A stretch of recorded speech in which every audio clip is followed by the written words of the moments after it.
Auto transformer जो होता है सेल्फ इंडक्शन के सिद्धांत पर कार्य करने वाला ट्रांसफार्मर होता है। इसका इस प्रकार के ट्रांसफार्मर में केवल एक ही वाइंडिंग होती है जो प्राइमरी एवं सेकेंडरी दोनों वाइंडिंग का कार्य करता है। वास्तव में पूरी वाइंडिंग प्राइमरी का ही कार्य करती है, जबकि इसका कुछ ही हिस्सा सेकेंडरी वाइंडिंग की तरह कार्य करता है। तो देखिए, जो ऑटो ट्रांसफार्मर होता है इसका ये तो खैर सिंबल हो गया, ठीक है। इसमें आपका पूरा प्राइमरी की तरह काम करेगा, फिर इधर जितना ये चल भुजा रहेगा उतना सेकेंडरी का काम करेगा, ठीक है। तो इसका प्रयोग हम लोग ये वोल्टेज रेगुलेटर के रूप में, जो हम लोग वोल्टेज बढ़ाने के लिए या घटाने के लिए स्टेबिलाइजर का प्रयोग करते हैं घरों में, स्टेबिलाइजर का प्रयोग किया जाता है, उसमें भी प्रयोग किया जाता है, ठीक है। तो जो वोल्टेज स्टेबिलाइजर होता है उसमें चल भुजा नहीं रहता है, मगर उसमें भी जैसे ये जो आप ट्रांसफार्मर देख रहे हैं ये हम लोग वोल्टेज स्टेबिलाइजर में प्रयोग करते हैं, ठीक है। इसमें क्या किया जाता है वोल्टेज स्टेबिलाइजर में, जैसे ये हमारा वाइंडिंग हो गया तो इसी में से ये अलग अलग पॉइंट निकाल लिया जाता है, ठीक है। लूप निकाल लिया गया और इस सारे लूप को एक सिलेक्टर स्विच से, एक सिलेक्टर स्विच होता है जिसमें एक चल भुजा रहेगा और अलग अलग पॉइंट रहता है 8, 10, 4, 6 जितना रहे, तो इससे फिर ये जोड़ दिया जाता है, ठीक है।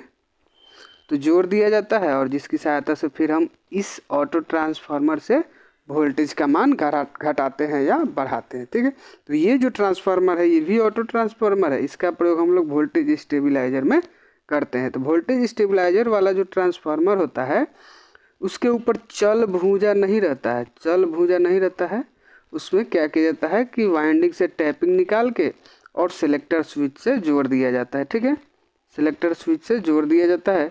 तो स्टेबिलाइजर में देखिएगा कि एक घुमाने वाला यहाँ पर रहता है और जिसमें अलग अलग पॉइंट पर अलग अलग वाइंडिंग का लूप जो है वो जोड़ा हुआ रहता है। फिर इसको जितना आगे बढ़ाइएगा वोल्टेज बढ़ेगा, पीछे करिएगा वोल्टेज घटेगा, ठीक है। अब कह रहा है एडवांटेज कि जो हम ऑटो ट्रांसफार्मर होता है उसका क्या लाभ है। तो ऑटो ट्रांसफार्मर में केवल एक ही वाइंडिंग होने के कारण लॉस कम होता है। देखिए, अब देखिए ट्रांसफार्मर हो या कोई भी उपकरण हो उसमें सबसे बड़ा लॉस जो होता है वो होता है कॉपर लॉस।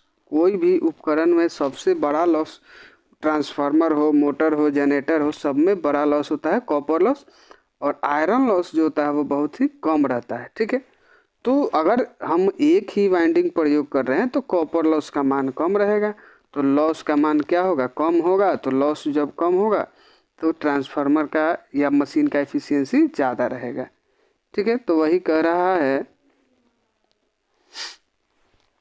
कि लीकेज फ्लक्स हानि में भी कमी होती है। तो एक ही वाइंडिंग है तो लीकेज फ्लक्स में भी कमी रहेगा। लीकेज फ्लक्स का मतलब होता है ना कि जैसे मान लीजिए कि ये दो वाइंडिंग किया हुआ है, यहाँ से हम इनपुट दिए, यहाँ से आउटपुट मिला, तो ये जो खाली स्थान है यहाँ से जब चुंबकीय फ्लक्स इस दूसरे वाइंडिंग में जाएगा तो बीच में हवा में ही कुछ रह जाता है जो लीकेज फ्लक्स कहलाता है, ठीक है।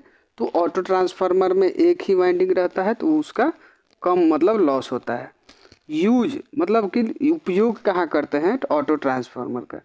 तो देखिए, ऑटो ट्रांसफार्मर का प्रयोग वोल्टेज स्टेबिलाइजर में किया जाता है, वोल्टेज स्टेबिलाइजर में किया जाता है, ठीक है। और उसके बाद है थ्री फेज इंडक्शन मोटर के स्टार्टिंग के समय स्टार्टर के रूप में किया जाता है। देखिए, जो 3 फेज इंडक्शन मोटर होता है, ठीक है, स्लिप-रिंग मोटर एक होता है, स्लिप-रिंग मोटर होता है जो हम आगे बता देंगे। जो 3 फेज जब मोटर पढ़ेंगे ना तो उस समय, तो एक 3 फेज स्लिप-रिंग मोटर होता है जिसके स्टार्टिंग के लिए, ठीक है, शुरुआत में जैसे कोई भी मोटर जब स्टार्ट होता है ना तो शुरू में कम वोल्टेज दिया जाता है और फिर जैसे जैसे वोल्टेज मोटर का स्पीड बढ़ता है उसको दी गई सप्लाई का मान बढ़ाया जाता है, वोल्टेज का मान बढ़ाया जाता है, ठीक है। तो वहाँ पर शुरुआत में कम वोल्टेज देने के लिए जो 3 फेज इंडक्शन मोटर होता है स्लिप रिंग, उसमें तो स्टार्टिंग के समय स्टार्टर के रूप में किया जाता है, ठीक है। उसके बाद है ट्रांसमिशन लाइन में बूस्टर ट्रांसफार्मर के रूप में किया जाता है। देखिए, क्या होता है कि जैसे ट्रांसमिशन का मतलब होता है कि जहाँ पर विद्युत सप्लाई उत्पन्न हुआ, फिर वहाँ से अलग अलग पोल या टावर की सहायता से जो तार ले जाया जाता है, तो ये ट्रांसमिशन लाइन कहलाता है। अब चूंकि यहाँ मान लीजिए कि यहाँ से यहाँ तक जा रहा है, तो ये बीच में वोल्टेज ड्रॉप होता है। तो इस ड्रॉप को पूरा करने के लिए, यानी कि वोल्टेज के मान कम हो गया तो उसको बढ़ाने के लिए बूस्टर ट्रांसफार्मर का प्रयोग किया जाता है। तो बूस्टर ट्रांसफार्मर क्या है? आपका ट्रांसमिशन लाइन में बूस्टर ट्रांसफार्मर हम ऑटो ट्रांसफार्मर का प्रयोग करते हैं। बूस्टर ट्रांसफार्मर के रूप में किसका प्रयोग किया जाता है? ऑटो ट्रांसफार्मर का प्रयोग किया जाता है। ठीक है। उसके बाद हो गया प्रयोगशाला में वोल्टेज रेगुलेटर के रूप में। वोल्टेज रेगुलेटर का मतलब हुआ कि हमें मान लीजिए कि कभी 5 वोल्ट का ज़रूरत है, कभी 50 वोल्ट का ज़रूरत है, कभी 100 वोल्ट का, कभी 300 वोल्ट का। तो आवश्यकता अनुसार हम जितना वोल्टेज हम चाहे ले सके, तो वो वोल्टेज रेगुलेटर कहलाता है। यानी कि वोल्टेज का मान बढ़ा सके ज़रूरत अनुसार, फिर घटा सके, तो वो वोल्टेज रेगुलेटर होता है। तो प्रयोगशाला में वोल्टेज रेगुलेटर के रूप में हम ऑटो ट्रांसफार्मर का प्रयोग करते हैं। थैंक यू दोस्तों। वीडियो अच्छा लगे तो लाइक करिएगा और चैनल को सब्सक्राइब करिएगा।